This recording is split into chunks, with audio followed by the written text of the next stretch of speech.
All right, let's learn a little bit about the Eastern Orthodox denomination and what sets them apart. There you've got a pretty beautiful picture of the interior of an Eastern Orthodox sanctuary.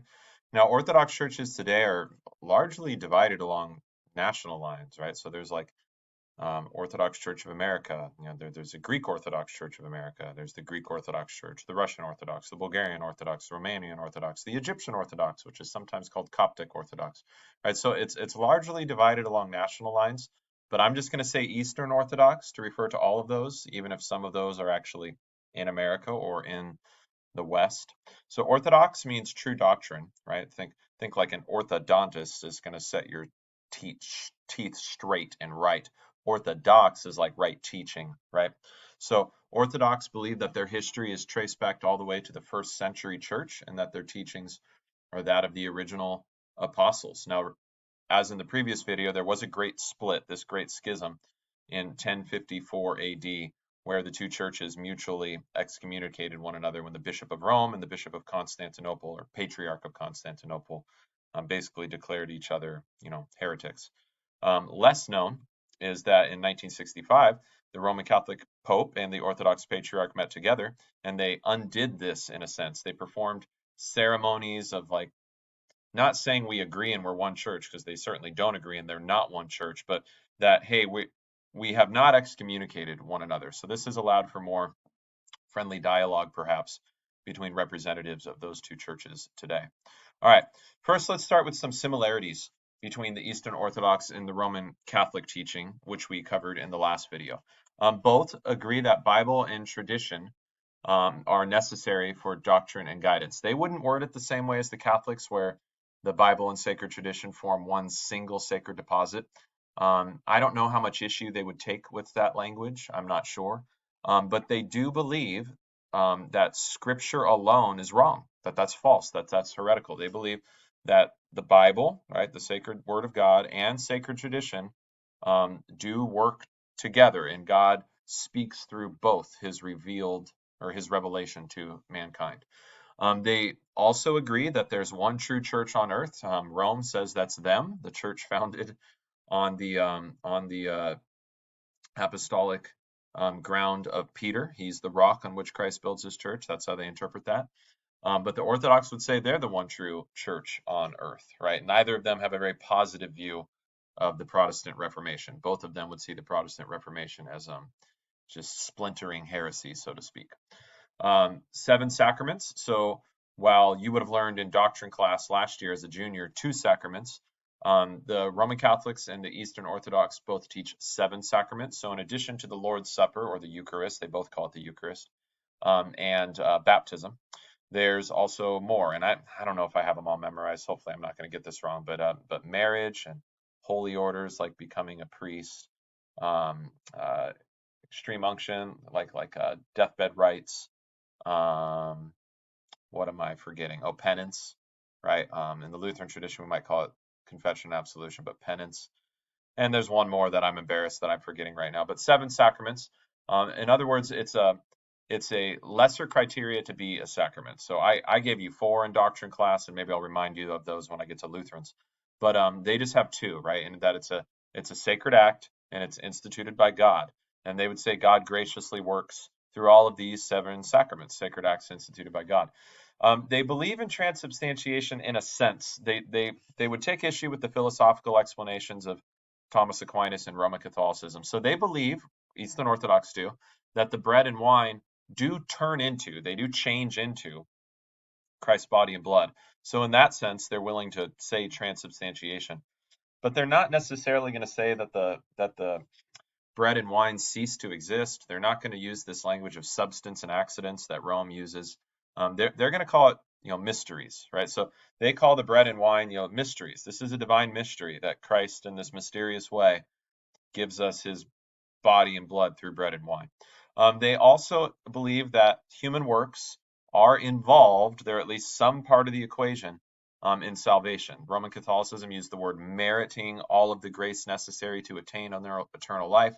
The Orthodox say we participate in God's energies, divine grace, in his effort to transform us, to change us, to become more like him. More on that later.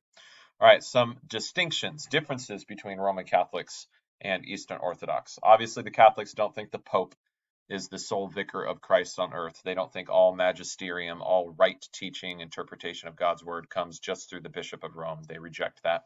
They don't think the Pope is infallible, that when the Pope speaks officially from his teaching office, that he can never be wrong. They don't think that. Only Roman Catholics think that. Um, they don't believe Mary was immaculately conceived. So, like, they would say, unlike the Roman Catholics, that she could have theoretically sinned, but they would agree that she didn't. So they do think Mary was sinless, not because she was preserved from inherited sin. They don't believe in inherited sin. They reject inherited or original sin. But because she was just successful in her obedience, her humble obedience to God. So where Eve failed in listening to the serpent instead of to God at the tree of the knowledge of good and evil back in Genesis 3, Mary didn't fail. She took Gabriel's word for it that even though she was a virgin, the Holy Spirit would come upon her and she would become pregnant and give birth to our Savior and call his name Jesus. Mary was obedient. So Mary was sinless, just not because she was preserved from original sin. They don't believe that Mary never died, right? So the Catholics taught the assumption of Mary because she's not a sinner, she wouldn't die, and she was just bodily taken up into heaven. But they do believe that though Mary died, Jesus has already raised her. So, like, Jesus is going to raise all of us on the last day, and all believers are going to enter a new heavens and new earth for eternity. But Mary's already been raised, the Eastern Orthodox teach. They don't call this the Assumption of Mary, but a word that I just learned recently. They call it the Dormition of Mary. So Mary, because she was sinless, she died not because she's a sinner, but because she lives in a sin-corrupted world, they would say. And she's already been raised by her son Jesus, and she's already experienced full theosis, full deification through the grace of her son Jesus, our Savior. More on theosis in a minute. Different view of purgatory. The Orthodox are closer to Catholics on purgatory than Protestants are, because Protestants just reject the existence of purgatory altogether. Purgatory is this idea of after the Christian dies, they still might have some sin that they need to be purged of. And the purging fires of purgatory is something that a Christian who still has too much sin in their soul will need to be purged of for some amount of time, X amount of months or years, before they're admitted into paradise with Jesus. And all of that is still before resurrection day on the last day with the new heavens and new earth. Protestants reject that entirely. Roman Catholics believe that, but the Orthodox believe in something a little different. They do believe in a purgatory-like condition, but they reject the idea that it's fire and like suffering. They might call it testing, like a challenge, but they would associate fire just with hellfire. That's for unbelievers. That's not for believers at all. So a purgatory-like view, but it is different. They reject the Roman Catholic view of purgatory. All right, Eastern Orthodox. To me, this is the biggest difference. I don't know if an Eastern Orthodox person would agree that this is the biggest difference between my view and their view per se, but I think it is. And it's the doctrine of justification by theosis. Western Christians view justification forensically. So we think courtroom context like God the judge declares me, the accused sinner, innocent, not guilty, on account of faith in Christ and Christ's righteousness credited by faith to the believer. Well, that courtroom context language found so much in Paul, that is not the primary framework or language that Eastern Orthodox use to talk about justification. They use theosis. Theosis is sometimes called deification, and it's this idea of not becoming God, right? Only God is God. There's a strong distinction between the creator God and created human beings, but becoming godlike, right? So like Adam and Eve were more godlike than us prior to sin when God made them and they were very good.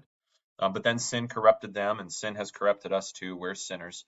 But Jesus comes and he's pure still. He's no sinner. And he comes to decorrupt us, to purify us.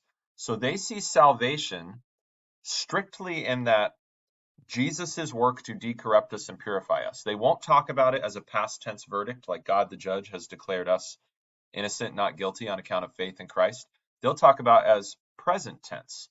So your salvation is this ongoing process that starts now and goes on really for eternity as you become more and more godlike.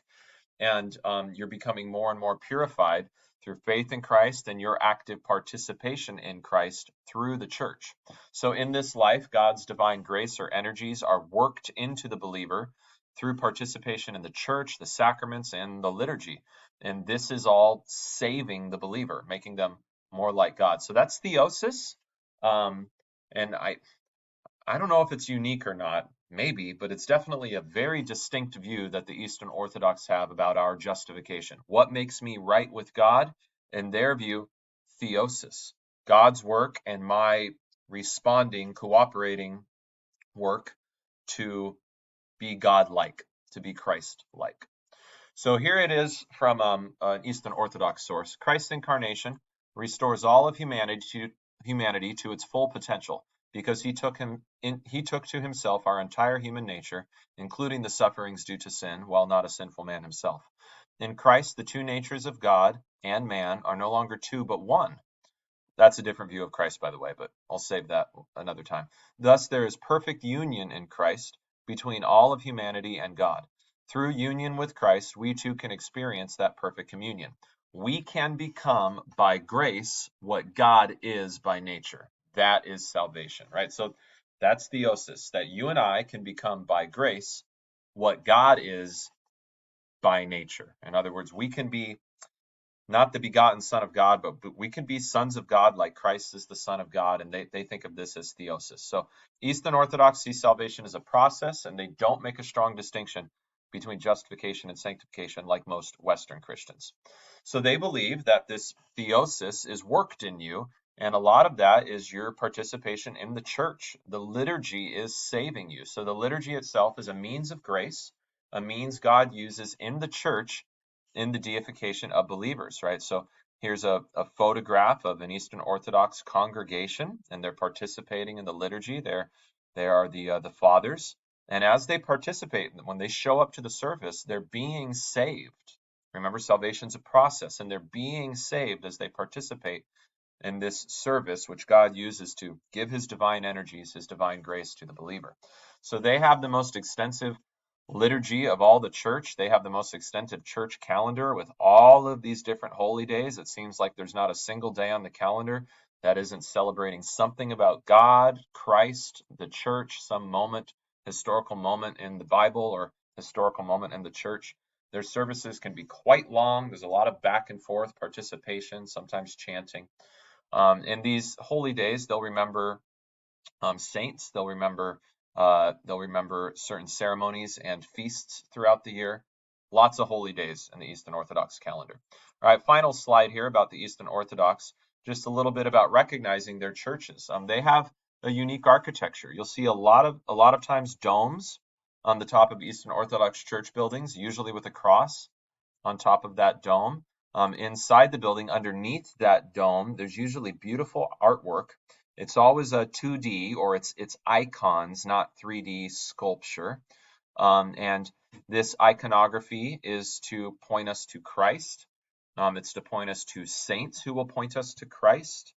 It's to point us to biblical events that we might remember Christ. The idea is it's bringing Christ to us through this two-dimensional artwork, and they would say we venerate Christ through the artwork. So a little bit about Eastern Orthodox architecture and art. All right, quick review. I brought up some major distinctions between the Eastern Orthodox and the Roman Catholics here. Different view on the Pope, a little bit different views on Mary, definitely a different view on purgatory, very different view on justification. They see salvation as theosis. It's a process, and God works theosis into you, or deification into you, through prayer, the sacraments, and your participation in the church, in the liturgy. So a little bit about Eastern Orthodoxy.